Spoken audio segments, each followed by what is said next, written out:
Eden Koz here with Just Be, and we are about to take a spiritual boom. We are at an unprecedented time in human history where we are transitioning from 3D to 5D within the great spiritual awakening. This video and audio podcast is the place for you to find your truth beyond politics, your sovereignty, your voice. Let's kick up your vibration now. By the way, each episode ends with the Just Be practice to do just that. And as we begin the show, just to know a little bit more about me, I'm a soul realignment specialist, meditation master, and dimensional healer. Learn more, and there's merch also at EdenJustBe.com. Let's get this party started.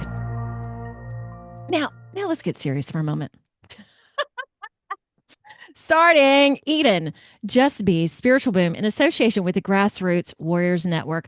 Welcome, Joe Bains in the UK, biohacker health coach and seasoned stand-up comedian, and way more. How are you today? I'm really good. Really good. Are? It's just been really busy the last couple of days, so really good. Yeah. I think the busier I am, the better I feel. So I don't have, like, for me, if I'm not busy, that's not good. Oh, man. Okay, and I'm going to have you talk a little bit. Go tell the audience, because we do visual and audio, and I'm going to explain something in just a minute. You were just an extra for filming today. Is that correct? Yeah. It's just one of the things I do. That's what it is. Yeah. That's just one of the things you do. Oh, and I did want to mention, I have watched you on several shows, and I've got to give you a lot of props. There was one show that you were on that so much of what you talked about learning how to do, she was like, oh, I can do that, and I can do that. And you were so gracious with her, like, oh, good for you. You didn't get defensive at all. It was so good. So I wanted to bring credit to you for that. So yeah, you. Thank you. You're welcome. It's like when you change your perspective on who you are, it's hard to get offended or hard to get take it personally. Yes. You know? And I think that's so huge with people in the spiritual community and awakening. Like, humbleness is it's really hard to find people that truly embody that. So from what I saw, you did. Okay, letting folks know, we are going to be talking about potentially fasting, biohacking, cannabis strains. And Joe, I'm just say this. For those who are only listening and can't see Joe's face, he sounds like a whitey-tighty British man. And we will talk about this. He's actually from India, and you worked really hard on developing this sort of dialect, and I can completely understand because I was from South Georgia in the States, so I used to talk like this, and people really, when they hear that, there's thinking that you're not smart. So I really worked on deleting that. I still love to say y'all, but yeah, I want to talk about that as well. All right, so quickly before I get to Joe's bio, as y'all know, and Joe posted this beautifully as well, so sometime in November, December, I'm not sure an exact date yet, but I'm leading a 5D evolved divine relationship. And as y'all know, I can really speak on that now. So there are qualifications. If you have interest, email me at eden@edenjustbe.com. And then finally, episode 188. Joe, we are on 199, which is incredible. Gold IRA scams. As y'all know, I was involved in one. So I was connected to Kevin at Miles Franklin, and for 2 months, he helped me get out of it and secure my funds, which is really awesome. So because of my relationship with them, I wholeheartedly, I don't want to say I love them, but I do kind of love them. If you're concerned that you might be in this, email them at info@milesfranklin. Put Eden in the subject line because they know me personally, and you will get assistance. And they do not care if you bring your funds over to them. It does not matter. This is coming from the heart and care, and they've seen some major stuff go on, which is not very, very cool, to say the least. So yay. All right, Joe, let's go to you. I like this word. Joe Bains was born in a backward village in northern India, and at the age of 10, his parents brought him and his family to the UK. I love this, and I saw this in the show. The first English word that you learned was bastard. There was a lot of prejudice and racism at this time, and you left school as a complete introvert with zero social skills or friends, where you constantly needed to get away from people to recharge. So you set yourself up to become British and an extrovert. You trained for both, and it took 10 years for the transformation to be complete. And from there, you decided to fully engage in the corporate world and chase money like your life depended on it. All right, some other things that you sent me, which I love these awakening highlights. I'm going to read them. You were born a Sikh, then became an atheist, then a Seventh-day Adventist, then back to atheism. Lots of awakenings from divorce, burnout, diabetes, pickup artist, interested in that. Tantra, yoga, Eastern mysticism, from quantum physics, psychedelics, keto to carnivore, biohacking, the freedom movement, which a lot of this is about. And you are also a stand-up comedian, MC, health coach, confidence, and juggling coach. Wow. Okay. And the last thing, tell me if this is correct. In comedy, you come in like, I guess your stick, if that's an okay word, is you're a racist, terrorist, and immigrant. Is that correct? Do you still do that now? That's it. Yes. I found out that it's very hard to be racially abused white people. If you know. And you had said that white people are typically the most, what's the word I'm looking for? Not, they are hurt the most. What's the word? Because I wanted to try and discuss this as well, that they are offended the most. Do you still find that to be? Sort of like,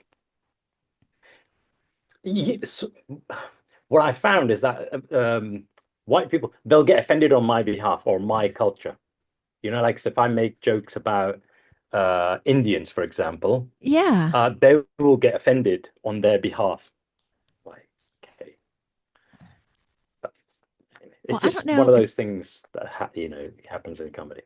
Yeah. And I would imagine being in comedy right now is very hard in a way because people get so offended over nothing. So easily. Yes. Especially in what are they called? Universities.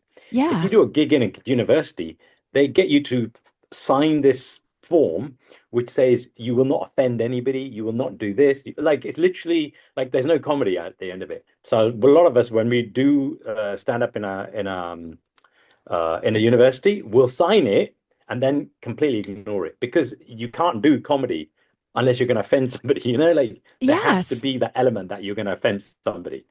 Otherwise, it's not funny. You know. Oh, okay. Universities, that's a whole other story. Okay. Let me start, as I always start with these questions. How did you first start to see the Great Awakening scams, as you put it, 3D to 5D? What started waking you up to that? Yeah, so I've had quite a few awakenings, and at each one I thought, okay, this is it. This is the one, right? Yeah. And then you get to the next one and you go, oh, no, I'm awake now. You know, like, so I don't think I've reached any kind of limit or because there just seems to be one after another after another. My first awakening, I think all awakenings come from pain. All awakenings come from whether the pain is physical or mental. Like all my awakenings have come where I've been hurt either physically or mentally or, like my first one was with Steve Pavlina. He's an American and he's got a website called stevepavlina.com. And I found him in like early 20s. And he has like, I think he's got like 20 audios, right? Podcasts. And each podcast is very practical. It talks about what his learnings were and then loads of exercises. And I did them like my life depended on it. Like I absorbed the whole of his thing, but I absorbed it really quickly because it took years to create this. But I absorbed it like within months, and I really absorbed it. And I've actually met the guy. I've met Steve Pavlina. Like I was like, oh my God, this guy is amazing, right? And do you mind? And he had this. How old are you now? So this started in your 20s. 58. 57, because I know you work on reverse aging. Yeah. How do you spell his last name? I'm not familiar with it. Pavlina. Steve Amen. Pavlina. Okay. And is he He's a more heart-centered. He's okay? got Yeah. Please yeah. explain He's what he more does. heart-centered. Yeah. Okay. He's so he went on this journey. I think he was born a Christian, Okay. and he just asked too many questions. I think his father was a pastor or something, and he Oh, just asked too many questions, and they couldn't answer them. And so he went, "This is not for me." And so he's very spiritual. And so he went on this journey of growth over years, and he recorded it all. And with each one, he recorded like what he did and what the questions were and how you could apply it. So I took all of that, he's like years worth of growth, and I compressed it into me in about 2 or 3 months. And this he had this affirmation. It was something like, I command my subconscious mind to blah blah blah. It was a long one, and it was basically telling your subconscious mind to remove any blocks, any filters, and to allow me to see things the way they are, or better. And he said, you have to say this out loud like 10 times a day. So I did this for like, I think it was 1 or 2 months, and I would do it 20, 30, 40, 50 times a day, say out loud. And nothing happened, right? But I kept doing it. And I think it was a second month or something like that. I woke up one day and everything had changed. Like everything had changed, and I saw the world in a completely different way. And I was like, wow, this is like, it was just, and it was such a long time ago now, but I wow. remembered it was like night and day. Like I woke up and it was like I'd been asleep, or I'd been in fog the day before that. And now the fog had lifted. Like, I don't know if it's very hard to explain. And plus it was like 30 years ago or something, but I Hmm. remember the waking up and going, oh my God, why does everything look so different? So And, do and you? I've had a couple of those. Okay. Well, I Yeah. was curious So, how and when then, you. Okay, we're talking over each other. Sorry about that. When you woke up, do you remember good. how No, no. were you doing? Say you were getting up and going to work or whatever. Did you just get up and go to work? Which tried for it Yeah, to I be think I normal? still did, but the decisions I made and the direction I went from there Wow. changed. Okay. Do you know? And that was like, I don't know, like an awakening, but it was one level. And it feels, because I've had many, and each one feels like the final one, but it's never the final one. Do you know? Have you heard of Millionaire Mind Intensive? No. T Harv Hacker? T No. Harv Hacker? Oh, okay. So he runs a seminar, which is 3 days, and it's either free or like, a couple of €100. And he was running it in Munich at the time. And at that time, I used to live in Switzerland, and I was depressed, like proper depressed. I was burnt out, depressed. I didn't know, I didn't understand life. I didn't know what was going on, and I didn't understand why it was happening. I just didn't know. It's like being in a maze and not knowing you're in a maze.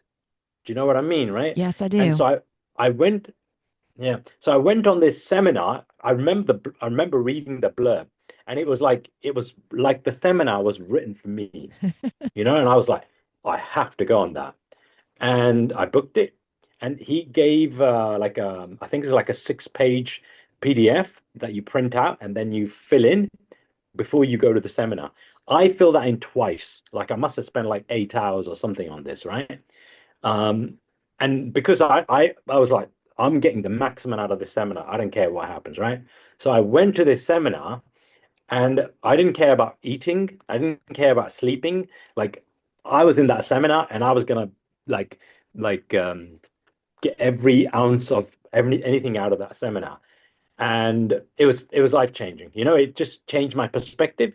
And they give you a workbook at the end of it, a 90-day workbook, and you work through that. And you're supposed to spend an hour a day on each page, right? And it's like giving you some affirmations and some other little tasks, like 10 tasks to do. And I was so desperate, I did it twice a day. So I'd get up in the morning, and I'd do it first thing in the morning. And then before I went to bed, I'd do it for another hour. At that time, I was married, and my wife is not into any of this. So I had to leave the house early to go do it, on a bridge on the way to work, Hmm. because I didn't want to do it at work either, because you have to shout stuff out, right? And so I was used to come to that bridge again. And I remember doing that twice a day, and it was like, for me, it's like, like Muslims, they pray 5 times a day. Yeah. It was like that. It was like I was praying 5 times a day. It was at that level. And I remember the end of the first week of doing this, I felt switch changes in my brain, but I couldn't figure out what they were. And every week I felt changes in my brain. And I remember, I think it was by week 4, 5, 6, something like that. I woke up and everything changed. It was actually like, in the first one, Yeah. like the whole world was different. Everything was different.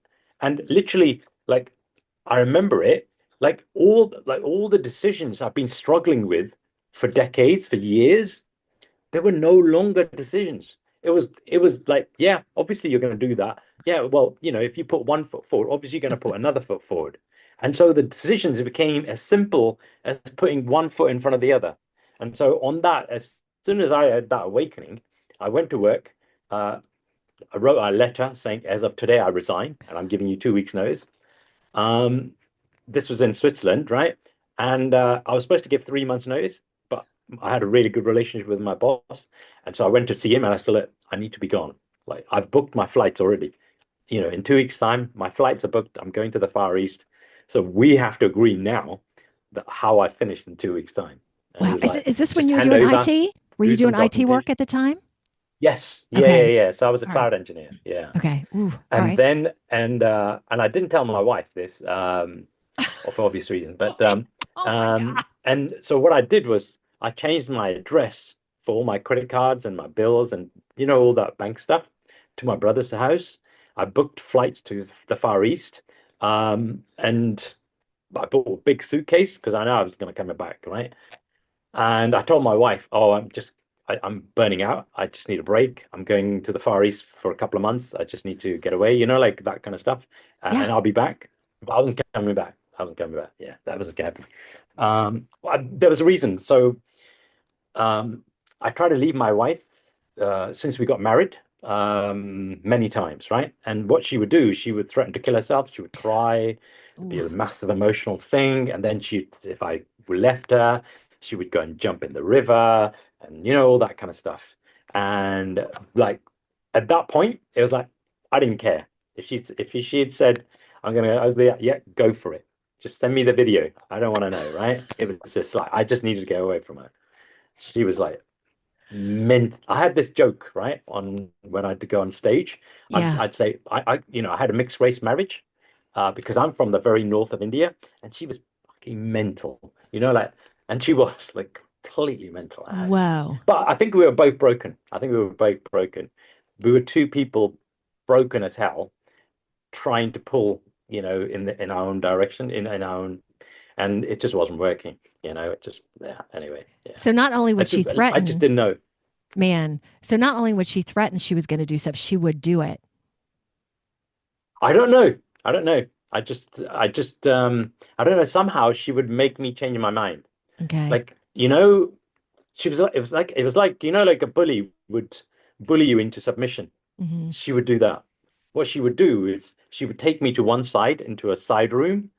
So where if we had guests, for example, she would take me and she would just bully me into submission, like into no, this is how it is. This is what you're gonna do. This is and like and she would literally and I don't know how, but I would give in. Just and I don't understand it. Like I wouldn't be able to explain to you why that happened. Um, but I would just give in, and I'd be like afterwards, I'd be like, why did I give in? Like just I don't know, just yeah. So when you left for the Far East and you left your job and you left her, I just want to I talk about left her the for a minute. country as well. Okay, the country. Did divorce proceedings happen right after that? How did you break it off with her officially? So I told her I wanted a divorce, right, at Yeah. the end of this. So when I was traveling, and she wanted me to sign. So we used to own several properties at the time, Yeah. and she wanted just me to sign everything over to her. And Mm, she's one of these where that if she says, to you, she wants this done, then it happens. Like it doesn't mhm, matter what you want. Yeah. It's like, mhm, I don't know how to describe it, but she was very authoritarian, like, no, we're doing this. It's it's not open for discussion. She would be like that with me, right? yeah. And so, I knew that there was no way I could negotiate with her. Like I didn't have the skills, I didn't have the whatever to be able Mm. to deal with her to negotiate. It wouldn't be able to do it. So what I used to do is anytime she became unreasonable, I said, no, just sign everything over to me. That's it. I would just cut all communication with her, and I would just get on with my life. And then, in a year's time, she'll come to me or whatever, and then be like, okay, well, let's do it again. And then, you know, like, like, let's say if we were discussing things, right? Yeah. And we came to a negotiation, right? And let's say 50-50, right? Whatever that was, right? She'd be like, yeah, but I need this as well. So maybe, and I need that bit as well. And I need this. So, I should get 55 and you should get 45. And then say you agreed to that, right? Then she'd be, Yeah. yeah, but I also need that. And then I need this as well. So, I, I think I need 60% and you should get 40. And you said yes to that. Like there is no limit for her, right? Yeah. And she would just keep doing that. And you get to 90% where she's taking 90% and you're 10% and you agreed. She'd be like, but I should also get this bit as well because, I need that and then this. So I should get 95%. You should get, Woo. and she would just keep Yeah. doing that until she got to 100%. There was like no limit to her. I don't know how to describe it. Man, I wonder, she And should no be was not an answer. no is on it. It sounds like she would be a great lawyer or a negotiator. What did she do Yeah, for a living? yeah, probably. But she was a project manager, IT project manager. Okay. Wow. Okay. Well, how She did, was also her and her family were very religious. Sorry, go on. oh man. Well, how, in terms of those spiritual awakenings that you had, did they lead you into the freedom movement, into seeing things with that as well? Because sometimes I've had several folks on the show, like literally one guy had an experience in the hospital where he saw the matrix, like the numbers and codes, everything was just like right there in front of him. So that he couldn't ignore anymore. How did that lead you into seeing more of the world, or how did that transpire? So each of my awakenings. So there was So I don't know. Have you done Vipassana? Have you come across Vipassana? Yes. So I've done five. Okay. Um, and the first one, I was in India at a meditation retreat, and we went So for getting a shit on. meal. I'm sorry, I have my meditation And games to shit on. all right, that's good.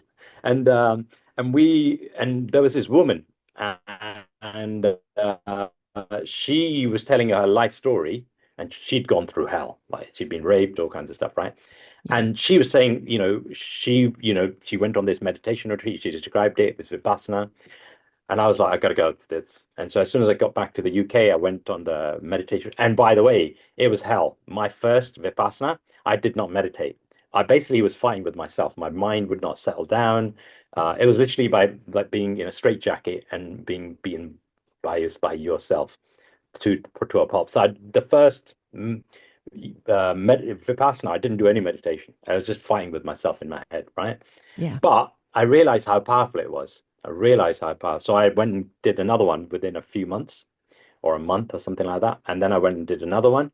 And it was only the third meditation, the third Vipassana I did, where I actually got through the breakthrough, where I Mhm. actually got through, where my body allowed me to sit and meditate, or my mind. Uh, and yeah, so that was like a massive awakening in itself. And then I entered. I don't know if you heard of the what is it called? The pickup community. Bikram yoga. No, no, no, the pickup community. Oh, the pickup Pickup. community. No, tell me more. PUA. All right. Yeah. So when I, left my wife, I knew like I'm as a Sikh. I mean, as a man, I'm brought up that everything is my responsibility, everything is my fault. Oh my So gosh. so I in my head, so when the marriage failed, obviously it was my fault Okay. and it's my responsibility. So I was like, okay, well, I didn't understand anything. I didn't understand women. I didn't understand men. I didn't understand me. I just didn't understand anything.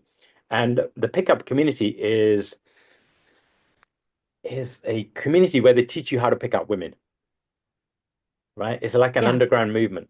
You must have heard what's his name? The Game, the book, The Game. No, you keep by throwing these Neil things out at me that I haven't Strauss. heard. I love that. Okay. No, yeah, keep going. Nope. So there's a guy called Neil Strauss. He's a New York Times best author and a bestseller, Okay.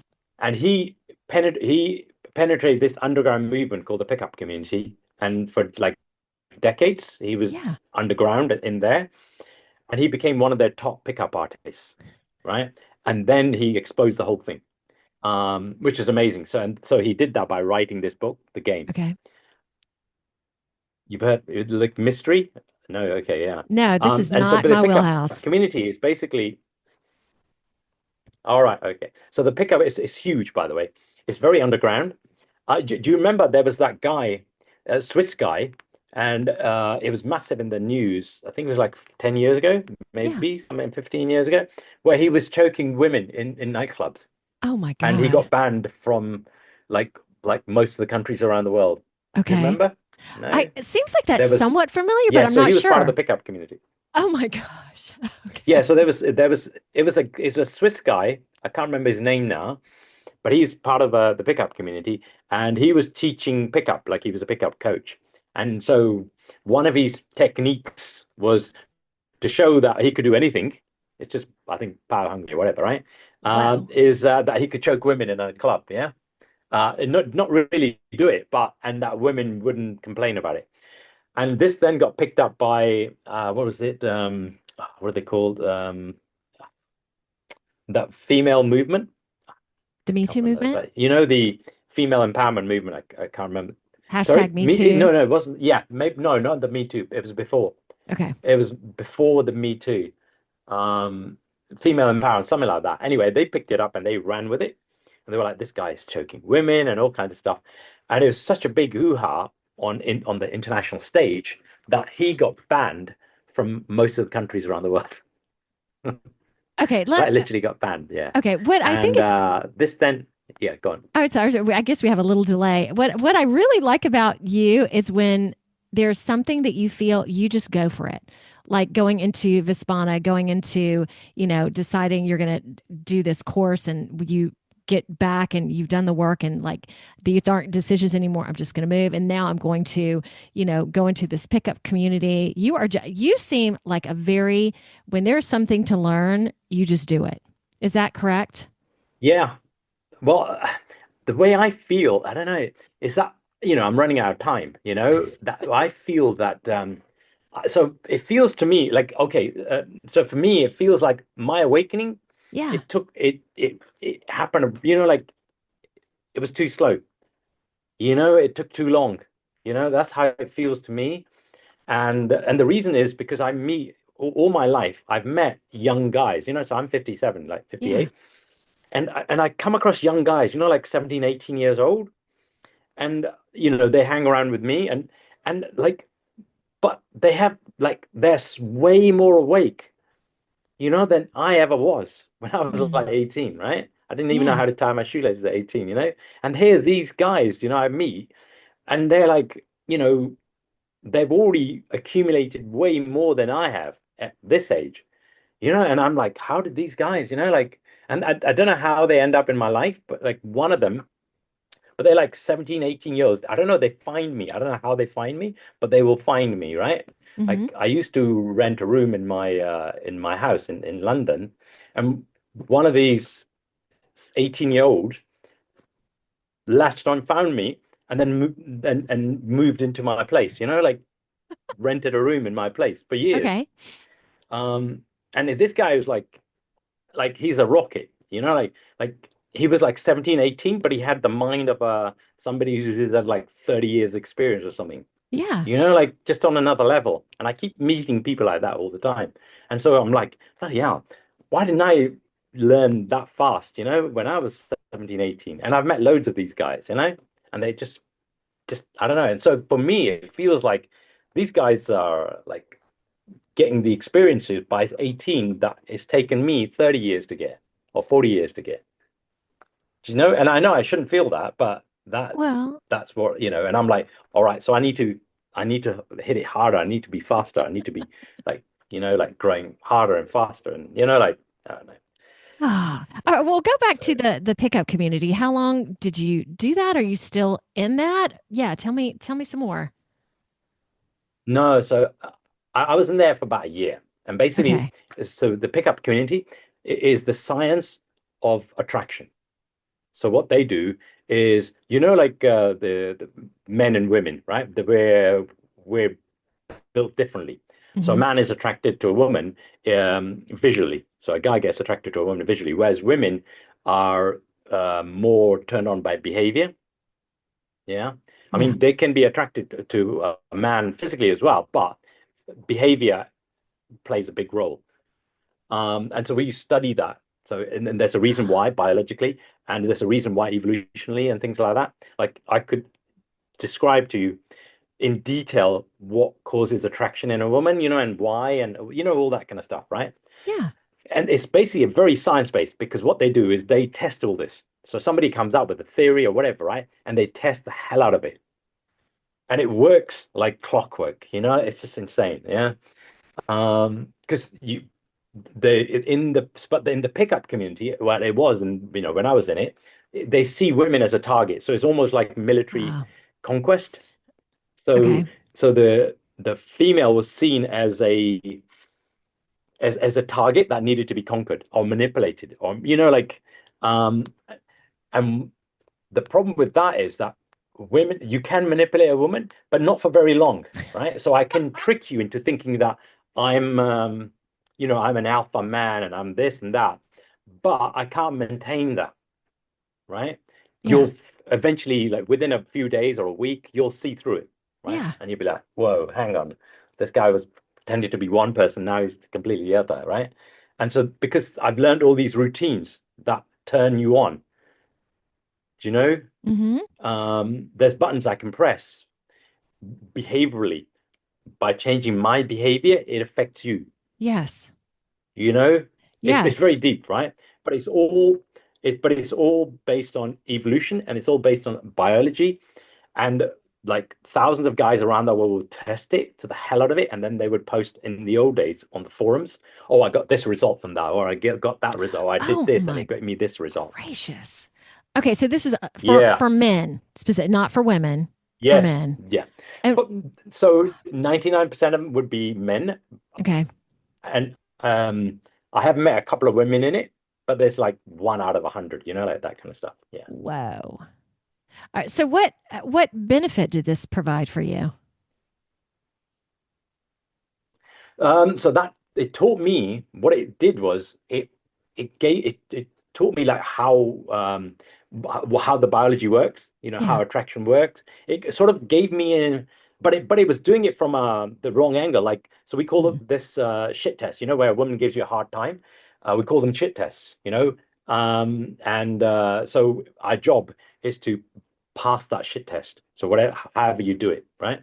A shit test, where everyone, well, I wouldn't go out with a bold man, like that kind of stuff, right? And if you react to that, if the woman says that to you, let's say, right, or I wouldn't go out with an Indian guy or whatever, right? If you react to that, you lose, Mhm. yeah, Okay. because it turns her off. Yeah. Because when a man reacts to a woman, that anything a woman does, if a man reacts to it, that turns her off. If he Okay. responds to her, that turns her on. So that's the behavior thing. Okay, so like if he And women responds are to very, her. very, very. Okay, so okay, Yeah, so like I so will for example, if you said yeah. to me, I don't want to I don't want to go out with a bold man, right? And if I said, "What?" Like that's so no wrong. But if I said, "Oh, cool. Yeah, I don't like bold men either," or something like that, right? Yeah, then my Seriously. last girlfriend was bold, but that kind of stuff, right? Yeah, so if I treat it like it was duck off a duck's of a water off a duck's back, right? And I and it's not only that I treat it that way, but it has to be internally because the woman isn't just picking up on what I'm saying. She's Exactly. The picking energy up of it. picking up the micro signals. Hmm. Like so if I did react to it negatively inside, but I on the outside I Hmm. made it look like I wasn't bothered, the woman would pick up on the internal bit rather than the external bit. That women are very sensitive in that. They'll pick up on Yes. the slightest thing. So anyway, but the problem with this, the whole model, pickup model, is that it's treating women as Mm-hmm. as a target, as something to be conquered, to be Mm-hmm. manipulated. And that when you're in it, after a while, it becomes quite toxic, because I'm in a battle with you, Yeah. like a war, right? So it didn't sit with me, and it doesn't sit with a lot of guys. And eventually you go, this doesn't make any sense, But I learned a lot from it, you Mm-hmm. know. So then I found yoga. At that point, I was What like, a okay, I've learned turn. everything I can from the pickup community. Yeah, I've learned Yes. everything from here that I needed to learn, and I now need to move to somewhere else. I need to move into something else. So I was looking for something else to transition over from pickup, Mm-hmm. and I came across Tantra yoga. And Tantra yoga has a very different perspective. They have the masculine, the feminine. Mm-hmm. So the polarity, the masculine, the feminine, the dance between the masculine and the feminine. And so in Tantra, they don't see, when you go, oh, I wouldn't go out with a bold man or whatever, like they don't see that as a negative thing. They see that as the dance. So in there they go, oh, Mm-hmm. that's just the dance, of courtship. So so your job, like just like salsa, you know I have a part to play in it, and you have a part to play in it, and if we both play a part, it's a beautiful dance. If we don't, then it's not, right? Yeah. And Tantra looks at it that way. So it goes, yeah, so the masculine feminine feminine interaction is just a dance. You just have to do the dance. All So right. So they when look you, at it very differently. Do you know what I mean? And if you yes. look at it as a dance, then it's no longer a problem. So you can't react to it because it's just a dance, yeah. So how, Which I think is a better, a better way to go? Okay. So a, what do you do in, a better perspective, yeah. I there was a one podcast that I didn't watch of you also talking about making love for hours. And, so would you say that that's really in terms of the dance and relationships and appreciating masculine and feminine energy? What would you say that's done for you? So, like, I didn't realize I'm Indian, right? And we don't get given, sex education or anything like Yeah. that. So you just have to figure it out, like, and so I didn't know what I was doing there either, right? Mm-hmm. But in Tantra, so Tantra is basically yoga, it's hatha yoga. But what they do is they go, well, hang on a minute, the most powerful energy in your body is Mm-hmm. sexual energy, Mm-hmm. right? And so why are we ignoring that, right? And so Tantra is like, well, use the sexual energy to make your yoga more powerful, right? To make it more intense. And so the theory is, and it's just a theory, because I can't prove it at the moment, is that so we call this the stairway to heaven. So um, if you have enough orgasms with your partner, you need the feminine energy as well. Eventually, you will reach enlightenment. Yeah. Mm-hmm. But I don't know I don't know if that's true, but so I'm multi-orgasmic now. Yeah. So, and the reason is, so in Tantra, um, they see, so it's easier for a woman to be Mm-hmm. multi-orgasmic because women are naturally multi-orgasmic. For men, it's seriously hard, right? Um, so in Tantra, the way they see it is semen, they see as your life force, right? Mm-hmm. And so every time you ejaculate, you lose some of You that lose it. life force. Mm-hmm. So your life is a certain number of ejaculations. Um, and so they said, well, you shouldn't, lose your seed. You shouldn't lose your sperm, right? And so then they teach you, and it's a lot of training. They teach you how to transfigure the sperm so that it goes up the chakras, and so nothing ever comes out. And there's a lot of training for it. But Mm-hmm. basically, you're learning to control the energies. And so which took me maybe 4 or 5 years. Okay. And so I have a tantric lover from my class, and so we did a lot of training, and and eventually, um, you learn what you're learning to do. So when you make love in tantra, we don't see it as making love; we see it as doing a spiritual practice. Mm-hmm. And so the focus is on developing yourself. And and we as a man, we learn how to channel the energy so it goes up the chakras, so nothing comes out. And so we call this the stairway to heaven. They teach us it's called the stairway to heaven. So you make love, and then as you get close to, so this, ejaculation, right, in a man, right? Yes. So we think an orgasm and ejaculation is the same thing, right? Because they happen at the same time. But in Tantra, they go, no, they're two separate things. They just happen at the same time, but they're completely separate. So what they do is they teach us how to separate the two out. So initially, they give us training on how to create a gap between the two. Yeah. But so the orgasm comes first, and then the ejaculation. Yeah. And they happen really fast between each other, right? But there's tantric training, yoga training you can do, which sort of creates a little gap between them. And you go, oh, they do happen separately. Yeah. And then they teach you how to widen that gap. And then you widen it. And then so now then you learn to have an what was it orgasm, what was the two words I used? Ejaculation. Orgasm and ejaculation, right? Yeah. So you can have the orgasm, right? So you can have the orgasm, right? But because you create this gap of maybe a few seconds to the ejaculation, you can stop the ejaculation bit happening, right? And as you separate the two, you have more and more time, and then eventually initially you're doing a lot of it's a lot of physical effort, right? Because you're trying to stop yourself from ejaculating, and you're trying to push the energies up, like with your mind and your breath and all that kind of stuff. And initially it's a lot of work, but the better you get at it, the easier it gets. So now, like, I'm at the point where I just have to think it and it goes up. And so they call this a stairway to heaven. So what you do is when you have the orgasm, you then stop yourself, and your partner will, so you say to your partner, I say to her, stop. And then she'll freeze at that point. And then you allow the energies to calm down a bit. And then you go again. And then, so they call this a stairway to heaven. So each time you ejaculate, it's an internal ejaculation. Nothing comes out. But it's very soft as well.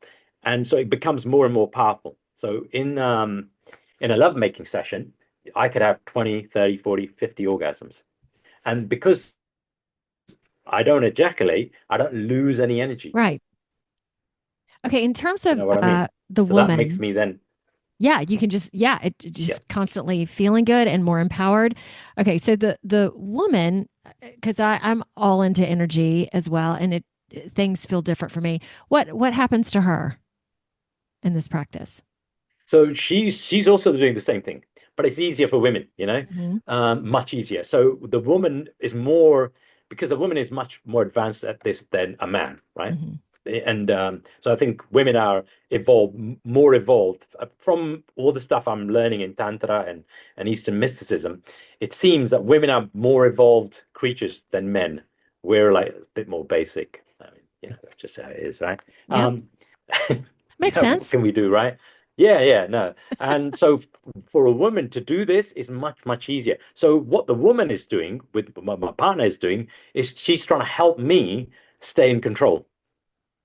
So she's sort of almost like she's helping me. So because she's more advanced. So she knows she doesn't, nothing's going to go wrong for her, right? Whereas for a guy, one loose loss of focus and it's game over, right? And so she's more like, yeah, I know, right? And so she's more focused on making sure that you maintain, that she's helping you as much as possible. So that she's playing that kind of role.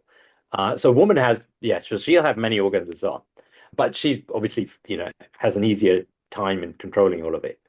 And it really ends when the man can't control it anymore. So, but like, yeah. So, and if you,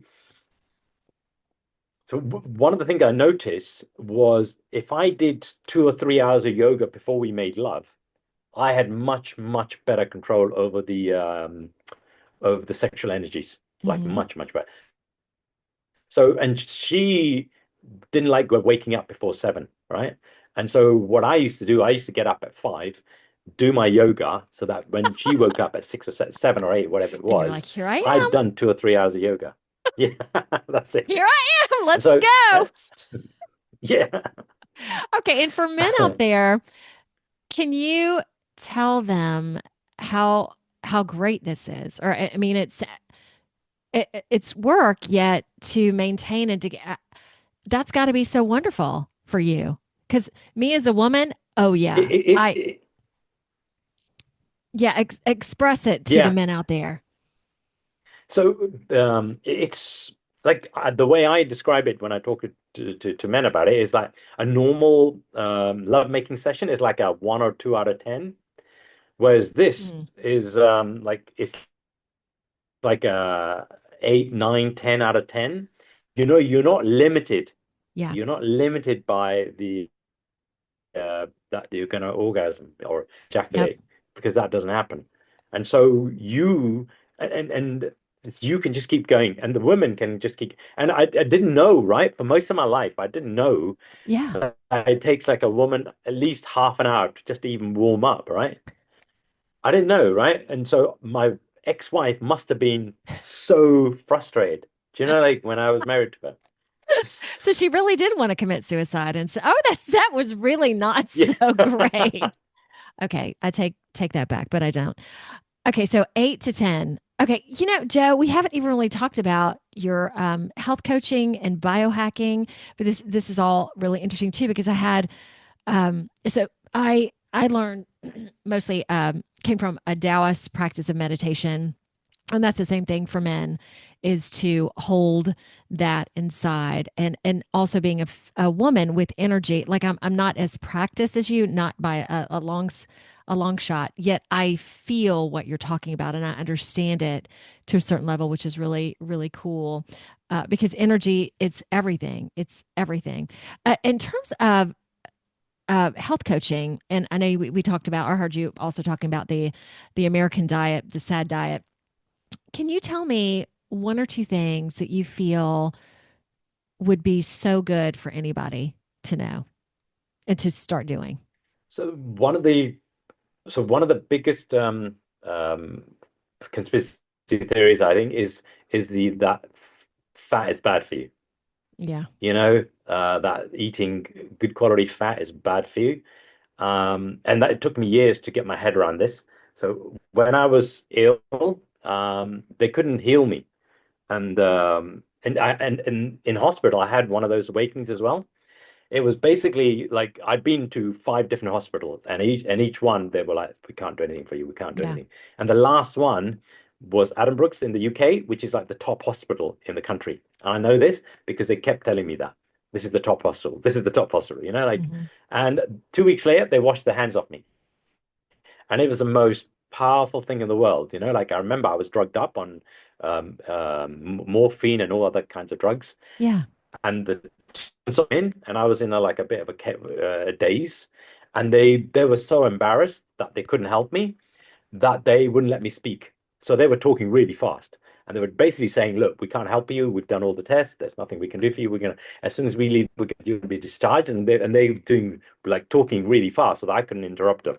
And while they were doing this, right in my head, there was like the inside of a clock, where there's all the gears are clicking, clicking, clicking, right? Like inside of a safe. Yeah. That was what was happening in my brain. Like when I was listening to them, all these gears were clicking. And when they said, like, "We can't help you at all," and then that's it, and they were like leaving the room, it all clicked into place. And the safe door opened, and my brain went, because up to that point, I was like, "No, you're the experts. You're the Mm. doctors. You're the men in white coats. You're the one with the 10 years of studying. It's too hard and complicated for me. I don't know. You're the expert. You fix it. I don't know what it is. I don't want to know. You just fix it. It's your problem. You fix it, right?" But at that point, I couldn't do that. I couldn't do that anymore. So I had to take the power back. I had to go, "No, I'm responsible. It's my fault. I need to take charge. Yeah. Hmm. And because I was like, no, I am not taking responsibility. It's too hard, too complicated.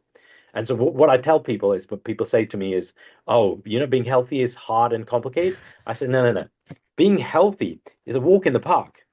Being ill, having diabetes, having cancer, going for chemotherapy, that's hard as hell. You know, that's hard. Being healthy is simple, it's easy, it's cheap, because people say, oh, it's expensive to eat good food. No, no, no. Going to hospital and and spending weeks there, Yeah. that's expensive, right? That's Yes. expensive, because you're basically storing up. If you eat junk food now, which is basically designed to be addictive as possible, you're getting 5 minutes of pleasure, but you're creating a lifetime of pain for your future self. So you're Hmm. basically storing up future pain, which will eventually hit you, Hmm. like a rock, which is what happened with me. It hit me like a rock. Hmm. And once I took back responsibility, honestly, it was like the universe was waiting for me to go, all right, I'll take it back. And as soon as I did it, all kinds of doors, all kinds of things just started to open around me. Like I just, like it was like, including psychedelics. Cannabis healed me, and cannabis got me off all the morphine and all the diazepam, all the pharmaceutical drugs. Cannabis got me off them like that. No side effects, no withdrawal symptoms, nothing. Right? And I couldn't Right. believe it. And I was like, no, no, no, this can't be true, It can't right? be true. And so I Googled the shit out of cannabis oil, right? I could not find a single side effect, like a negative side effect. Mhm. Yeah, and I was like, no, this cannot be true because this stuff is illegal. It's Of course illegal it because it's is. bad. Yeah, Yeah, because and it's because not. it's evil, right? Yeah. Yeah, it must be evil, right? And I spent months trying to prove it was evil, and I couldn't do it. Couldn't do it at all. And when I came off cannabis oil, I used to take cannabis oil. I took it for months, twice a day, Hmm. right? At the end of it, when I didn't need it, I didn't even remember the cannabis oil in the fridge. Man. Like when I came off it like that. You Hmm. know, nothing, no. I was like, no, this can't be. And so then I asked the question, well, if they lied to me about this, what else have they lied to me? And as soon as I asked that question, the whole universe, Oh. just doors opened everywhere. Like everything came into my world. Like it's just, I don't know how to describe it, but it was just like all the psychedelics. It's like a conveyor belt of, like a buffet of psychedelics coming at me. They were like, oh, well, there's this one, and then there's this one, and and it was like, and every single one I came across, it was just, I was like, what? And for months I was angry. I was like, how did I believe that bullshit? What the hell? I Yeah. don't know if have you done mushrooms? I just for the show, I've done it. Yeah. So I don't do psychedelics, I guess, because the one podcast you were on, like I see beyond the veil. Yeah.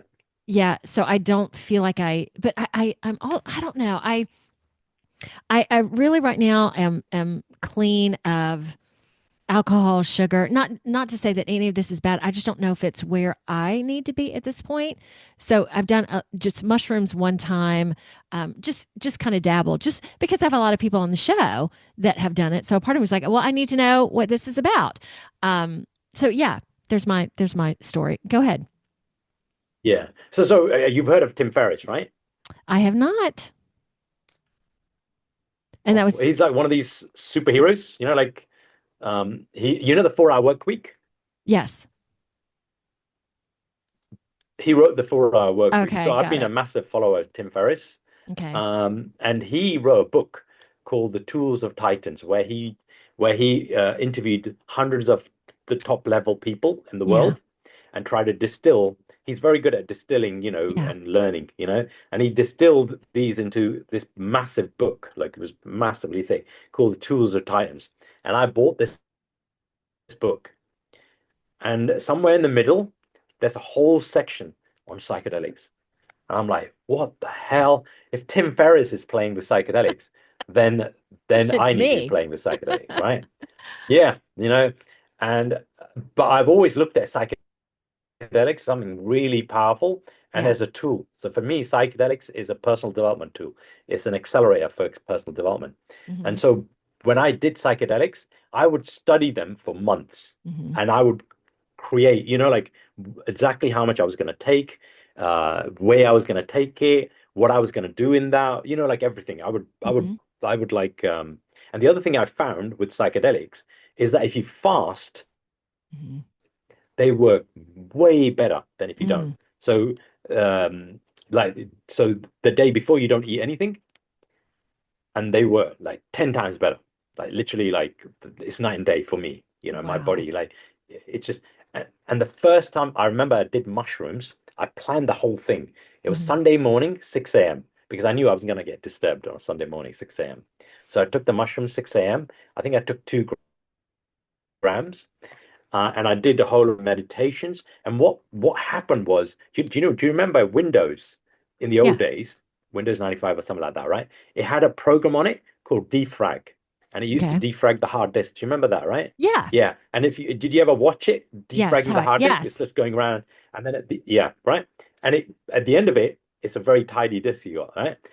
Well, when I was doing the meditation with the mushrooms started defragging my brain. I could feel it. It was picking things up here, putting it there. And this went on for like, I don't know, a couple of hours, right? And I'm just sitting there meditating and watching. I'm like an observer. And the mushrooms are going, picking this up here. And it's just like it was literally like it was defragging my brain. And then like an hour or two or something like that later, it finished. And when it finished, my mind was completely silent. Like it's like watching TV, but you press the mute button. Hmm. It's completely silent, and it was just felt amazing. Like it was the first time where my mind, there was no chatter, there was nothing. And then I went for a walk with this, and it was like the most beautiful walk ever, obviously, right? I'm sure And because that you're stayed there. with me for years.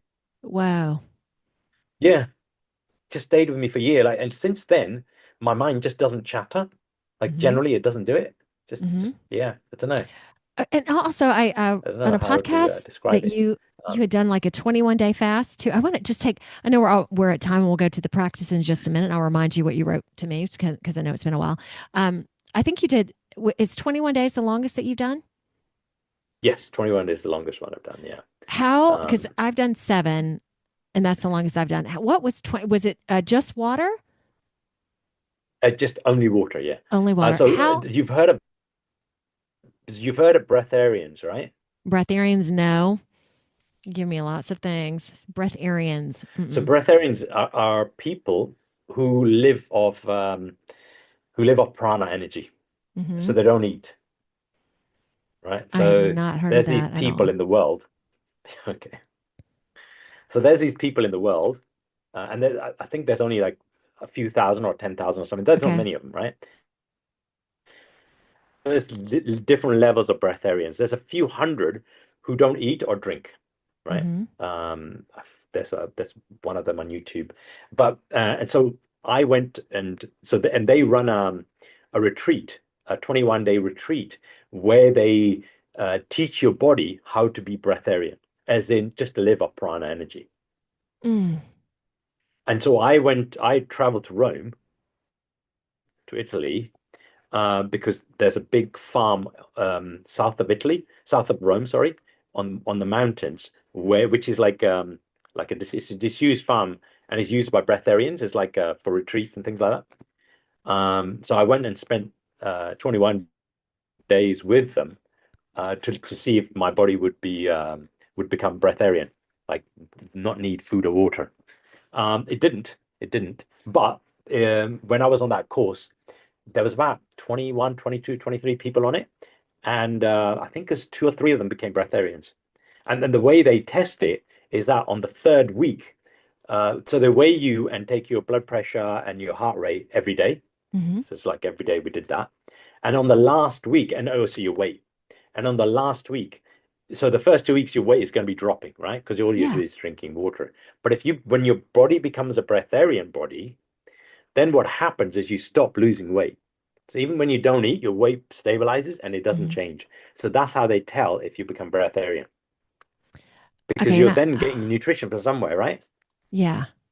Well, I know in this human ascension we're in right now that the whole thing about us needing food and sleep and all that's going to start to change. So it's really interesting to hear that with you now. So when you watched the two or three that could, let's say, handle that, was it just what was that like? Was it just like, wow, look at that? That had to be amazing. So yeah, so they were they'd done that course. I think it's like 4 or 5 times. So what they Got it. told us is that they they they say, look, what we do is we create the environment for you to become breatharian, but your body decides when it becomes a breatharian, right? Hmm. And so it's like meditating, like you create the environment to meditate, and then you sit in that thing, and then you fall into the meditation, right? Hmm. It's the same with being a breatharian. You create the environment around your body, and then your body decides when it's going to do it. And they said it might happen, it might never happen, or it might happen on the third retreat, or the fourth retreat, or the first retreat, or the fifth, or whatever. So these people that became breatharian, they'd done that retreat 3 to 5 times, something like that, and finally their body had dropped Oh my into gosh. that state. State. And the way it works is that your cells reconfigure themselves Hmm. to absorb pranic energy or chi energy, whatever you want to call it. And so every cell in your body then is constantly pulling chi or pranic energy to nourish itself. So then you don't need to eat. And so there's levels of breatharian. I think there was a level 4, which is you eat once or twice a week. So all these breatharians, they have families, their Yeah. kids, wives, and all that kind of Oh stuff, my or gosh. husbands. And so what they do is they'll have 1 or 2 meals a week, Okay. With as communal because with their as families. right to participate in Yeah. life. And yeah, that's it. Yeah. But for that meal, it doesn't matter what it is. It could be a cake, it could be a Oh my Big God, no Mac, way. it could be because it doesn't matter, because they're not eating for nourishment now. Right. They're just They're just eating eating to to be eat. social. Oh my But gosh. Okay. yeah, that's right. If anything that y'all could take from what we're talking about with Joe, that the human body is so powerful. There is just stuff that we don't know, that we haven't quite, Yeah. and we keep ascending and finding out more and more. That is so it. All right, I want to go into the Just Be practice, and you had talked to me a while back. The 5 minute repeating, what are you, or a Wim Hof breath exercise. What do you feel like would be best for today, or based on what you talked about? Maybe you changed your mind. Well, Just be well, practice. yeah. I mean, the other thing I was thinking was the transfiguration. So in Okay. yoga, we do this exercise. It's called transfiguration. And basically, what so the way it works, you can do this either in a one-to-one, Okay. with another person, or you can do it with yourself. You could just sit in front of a mirror, or you could do it in a group. Okay. So one person sits in the middle, and then the other people are sitting around him or her. And basically, what you're doing. So, for example, if I was to do it to you, for 5 minutes, what I'm doing is I'm transfiguring you. So I'm trying to look for the best, your biggest, best potential in you. So oh yeah, you're very heart-centered. You love, because what I'm trying to do is I'm trying to coax out the qualities the, that you have the potential for in the future, and I'm trying to coax those out. Oh, you're very brave. You love focus. Something like that, right? And what I'm doing as I'm doing this, your subconscious mind is also picking that up and goes, "Oh, I am very disciplined. Yeah, I am very disciplined. Yeah." And so those qualities start being awakened in you. So this is a practice you would do like every day for like 30 days or 60 days or 90 days. But also because I'm seeing those qualities in you and I'm bringing them up, it also starts awakening those qualities in me as well. Hmm. Do you know Okay. what I What if mean? we did it? Can So you I'm lead us through gone. it doing individually? So, like, would I like quickly Yeah. write down So things with? Okay, go ahead.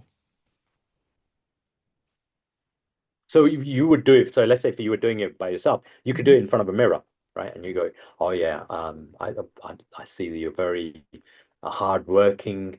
You're very disciplined. You know, Okay. you love nature. You love walking in nature. You know the all the so all the good qualities you would like your future self to have. You know, and if you did that, and it's a practice, just like anything else, like Uh-huh. meditating. The first time if you just do it once, it doesn't really have that much of an impact because it might improve you by like quarter of a percent, but a quarter percent you're never going to notice. You have to do this for like every day. It's like you do it like a tapas, like a weekly, daily practice for like 30, 60, 90 days. And that then slowly, like a quarter of a percent or whatever it is every day, will then after like a few months, it's like 20, 30%. And so those qualities then get slowly woken up in you, All right. How many you know. qualities would you recommend someone to have? At least 5 to 10. Yeah, give some sort of range. It's more that you would just say whatever was coming in your mind. So Hmm. if I went, like so whatever qualities I could, you basically you empty your mind and then you say whatever qualities you can see. So your mind sort of does that for you, you Okay. know. Nice. Okay. And would you recommend doing it once a day? Well, and more if you could, but at least once a day to start out your At day? least once a day, yeah. Yeah. I've done a lot of experiments with this, Yeah. where, doing something a daily or whatever. And what I've noticed is if you do, as soon as you do something, whatever it is, it has this positive benefit, but then you start losing it. And so after 24 hours, maybe it gave you a 1% improvement, but then after 24 hours, you're down to half a percent, you know? But if you did it every 12 hours, then you've not allowed that degradation to come in place. And so it makes it more powerful. So I've done things where I've done it 3 times a day, and then you build it up quicker, you Okay. know, like a lot quicker, you know. Like you've heard of Tony Robbins, right? Yes. Yeah. Yeah. Yeah. So I crew for him. And I used to do his power of hour, every day. And basically it's a lot of jumping up and down, hoo-haing, affirmations, gratefulness, all Mm. that kind of stuff, and connecting to your heart and all that kind of stuff. You do that in an hour. And you notice, like if you do it every day, you notice your state changes. Like I've done it for like a month or 2 months, and your state changes, and you find yourself. There's also you've heard of the power questions. Tony Robbins has this thing. Mhm. It's called the power questions, and it's like, well, it's been a while since I've done this, but the power question is like, what am I happy about right Mm. now? It's nice. How does that make me feel? And Hmm. then you sit in that. Or what am I proud of myself most right now? And how does that make me feel? And you sit in that for like 30 seconds or a minute. Or what am I grateful for right now? How does that make me feel? And so there's about 7 of them, right? Positive ones. And I remember doing this practice some years ago. And I remember the first week, I'm a man, so I don't feel much. And nothing happened, the first week. I was like, okay. But I carried on doing Yeah. it. And I remember, I think it was like the second week. Um, I remember like, and then the next day I was doing it and I could feel everything, like, and when I said, oh, what am I so happy about now? And I could feel the happiness welling up inside of me, like a physical force, Hmm. And then I was like, wow, okay. And I sat in that for like a minute. And then what am I so grateful for? And I could feel the energy of gratefulness, but it took weeks Yeah. to open, to train my brain or to mind or whatever to be able to do that, So it's just, yeah, for what I've learned, everything takes daily effort, It's just, you can't Just, just do it once and go, right, yeah. yeah, I've done it. Yeah, it's like having a shower. You can't just go, oh, okay, well, I had a shower today. I'm not going to And have a I'm shower done anymore. for the Like, rest of my yeah, I'm life. done. Yeah, It is. yeah. It's like a meditation practice. Everything's just a practice. And I love you talking about those questions from Tony because even just feeling them for me, increasing your vibration and just sitting with them. All right. So, Joe, if someone wanted to work with you, I'll put your website up there in a second. And knowing that we also talked about you're redoing it, but by the time this is live, it should be good. What would they come to you for? So health coaching. So health coaching, so if metabolic disorders, or if you want to improve the Nice. performance of your body and mind. Mm-hmm. So what I specialize in is, yeah, metabolic disorders and anti-aging. Anti-aging is, I don't know if you know what anti-aging is. Yes, I do. Is It's not really anti-aging. It's it's just a marketing term. It just means that so if we measure, like, let's say everybody in the whole world is sick, right? And so I measure their aging is basically a marker of damage. So the older you are, or the more damage you do, the older you are, that kind of stuff. Mm-hmm. And so anti-aging is just repairing that damage. So if everybody's ill, so they've had a lot of damage, a 50-year-old will have like X amount of damage. But if you then repair some of that damage, you go, well, actually, now you've got the same Mm-hmm. damage as a 40-year-old. So you've Mm-hmm. reversed the age. So you're not really Yes. reversed it, but yeah. But So you are, and you would come for that. yeah, and in terms of DNA and telomeres, and just being able to see how old someone is with that, and knowing also, I believe that Yeah, DNA is changing. Everything is just woo exploding. all the Okay. time, all the time. Yeah. Okay, and I also know that you coach people, or you did with comedy, especially when you were in Switzerland. Do you do that as well? Not much, not much. Okay. I've done a few, where is it, like a coach, Hmm. where people come to me for personal development. And then I take them through it, biohacking, that kind of stuff. I've yes, I've done a few of those, and also introvert to extrovert training, which is super hard, by the way. Oh my God, we didn't even But go into it, that, but yeah, and what you did, and the so Toastmasters, I and used to be, go ahead. We're yeah. talking over each other. Go ahead. You go. All right. So I went on some confidence coaching workshops, right? And they were in the room. And it's easy to be confident in a room with other people who also, And so I designed a coaching a confidence workshop, which was done in the street outside, right? So you had to be confident Oh my outside. So God. the way I used to do it was that it was in central London, which is super busy. So I would start the thing where I would tell you where anxiety comes from, why you have anxiety, and why you need anxiety, and why it's so powerful, and why it's important, and why when you have anxiety, it's nothing to be worried about. It's not anything wrong with you. It's just it's just a biological necessity for you to have anxiety, and why. And once you understand, why anxiety exists, then it's not a problem anymore. It's only because you don't understand it, right?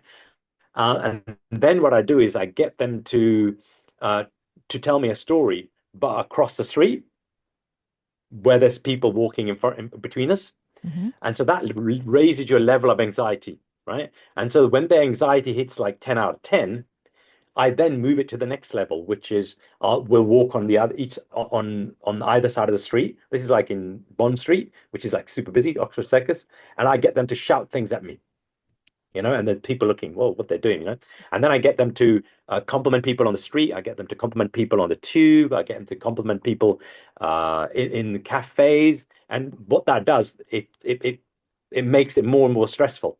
But what happens is if you keep pushing the pressure on, the stress and the anxiety just keeps increasing, 10 out of 10, 15 out of 10. But at some point, it snaps.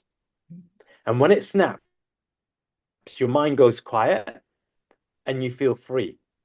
And so for the rest of the day, you feel completely free, like you're unblocked completely. And that was the only thing I used to do that. It was the only thing that allowed me to do stand-up comedy, the only thing that allowed me to get up on stage. And so I used to have to do that to myself. Like every day, if I was performing in some, I don't know, village somewhere, Yeah. I would get there 2 hours early, and then I'd run around that village complimenting people in pubs, in shops, on the street. It was ridiculous. If you saw me, you'd be like, that guy's a nutter. He needs to put away. Nada. That's it, right? And there was some villages I would perform in. There'd be one pub, and there's like six people in there. So what I used to do is run in, compliment everybody, run out, and then run in, compliment everybody, and run out. Like Yeah. Man, And what that okay. does, it shuts down your flight or flight because you're giving it so much Right. proof that nothing bad is going to happen. It goes, all right, you win. Nothing bad is going to happen. I'm going to shut down. Let's And it's all go. your anxiety disappears for that day, basically. So nice. Well, Joe, it has been wonderful chatting with you today. You got so many interesting things that you've done, and it's just neat. So, hey, everybody, stay tuned next week. Pia and Cullen, my only regular guests, are returning after they've moved, and now that they're a little more settled, I'm so excited to see them next week. Joe, thank you so much for lending your expertise, your joy, everything. It was awesome. Thank you. All right, y'all. Say bye, Joe, Thank you very please. much. You're welcome. Bye. Y'all, find me on Facebook, Instagram, LinkedIn, Truth Social, as well as Rumble, BitChute, YouTube, plus a plethora of other audio directories like Apple Podcasts and Spotify. So like, subscribe, do it all. See ya.